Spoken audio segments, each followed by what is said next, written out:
निवेदन दिला, उद्देश काय होता? उद्देश हा होता की एकल महिला संघटना पूर्ण मराठवाड्यामध्ये 11 तालुक्यामध्ये काम करते आणि 4 जिल्ह्यामध्ये.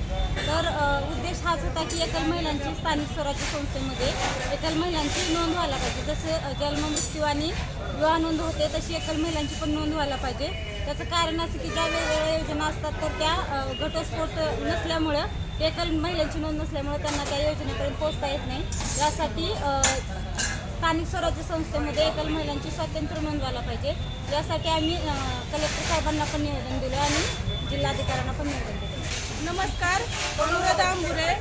आज जे हे पत्र दिलं आहे एकल महिला संघटना व कोरो इंडिया यांच्या संयुक्त विद्यमाने जे CEO यांना एक पत्र दिलं, कलेक्टर ऑफिसला पण आम्ही पत्र दिले आहेत. आमच्या प्रमुख मागण्या आहेत जी काय एकल विधवा परित्यक्ता घटस्फोटित ज्या महिला आहेत त्यांना त्या योजनेपासून त्या वंचित आहेत, तर त्यांना त्या योजना मिळवून देण्यासाठी जे स्थानिक स्वराज्य संस्थेमध्ये त्यांची नोंदणी करून त्यांना एकलचे प्रमाणपत्र देण्यात यावे.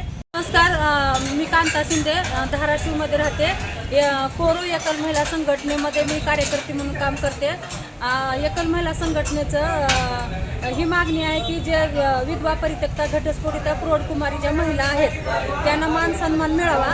तसेच जे विधवा असले तर तिला विधवेचं सर्टिफिकेट भेटतं किंवा घटस्फोटित झालं तर तिला घटस्फोटीचं प्रमाणपत्र मिळतं. पण ज्या काही अशाच 10-10 वर्ष लेकरं घेऊन नवऱ्यानं सोडून दिले असंच करून खात्यात महिला, त्यांची ग्रामपंचायत किंवा नगरपालिकेमध्ये त्यांची स्वतंत्र नोंद व्हावी आणि त्या नोंदीच्या आधारे त्यांना वेगवेगळ्या शासकीय योजना मिळाव्या. ह्यासाठी आम्ही जिल्हा उपनिवासी अधिकारी आणि जिल्हा परिषद CEO यांना एकल महिला संघटनेच्या वतीनं निवेदन देण्यात आलेलं आहे.